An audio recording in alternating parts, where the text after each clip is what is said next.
oblivious and happily cramming the rest of his biscuit in his mouth. He turned to me, his hand held out expecting me to give him mine since I didn't always eat it. He gawked at my red-stained mouth and my cheek, already starting to bruise. How'd that happen? Without turning around, I pointed over my shoulder at Mama. He looked at her through the screen door, cleaning up biscuit crumbs off the floor. Without a word, he jumped off the back steps, went to the swings, and started swinging, staring at me, shaking his head. He figured I'd done something wrong. I went down the back steps to the far end of the yard where the sandbox was, sucking on my swollen lip and touching my throbbing cheek. For the rest of the day, I stayed in the yard swatting at flies that seemed attracted to my mouth and feeling miserable. I refused to go in to get a drink or eat, and Mama didn't make me. When Daddy came home, I ran up to his car. He got out and I gazed up at him, knowing by the way my face felt how it must look. He squatted down and grabbed my shoulders, looking in alarm from my cheek to my lip. Dixie, what in the hell happened to you? Mama socked me in the face. She did what? He asked, disbelief in his voice. I looked over at the kitchen door and my heart skipped a beat. She stood there staring, and I could see she was still not herself. Her eyes jumped out at me through the screen door like they were going to burn me. I could hear her voice in my head saying, "Shut your mouth," while her fingers fluttered against her leg in a strange manner I'd never seen, tapping to a rhythm only she could hear.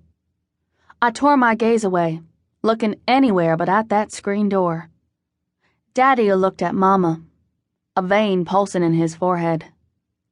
He said in a tone that wouldn't stand any arguing, "Go play with your brother."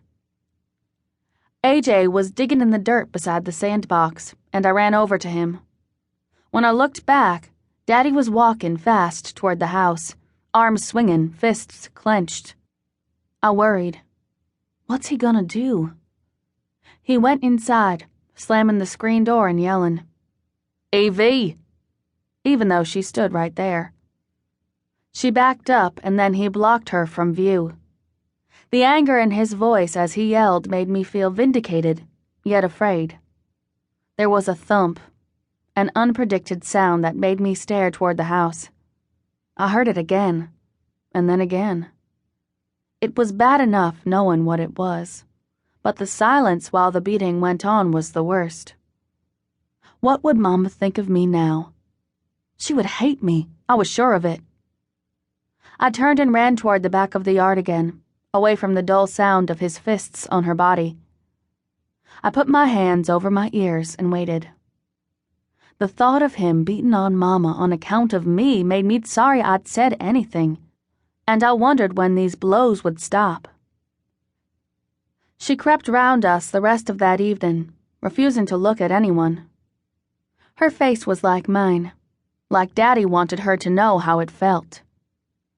She put supper on the table, but when she sat down, she only pushed the food around on her plate and didn't eat. I ate because I was starving, despite my lips splitting all over again as soon as I took a bite. I had to keep dabbing it with a napkin, but it didn't stop me from cramming food in. Daddy sat at the table, head in his hands, perhaps sorry he'd done it. But then he'd see me dab at my mouth and he'd look at Mama, angry all over again. She refused to meet that look. After we went to bed, I heard them arguing. Mama cried. "Why did you call and tell your mother, for God's sake? There is no need to involve your family. She's just a kid, and if you didn't do it, how'd it happen?" "I don't know how it happened."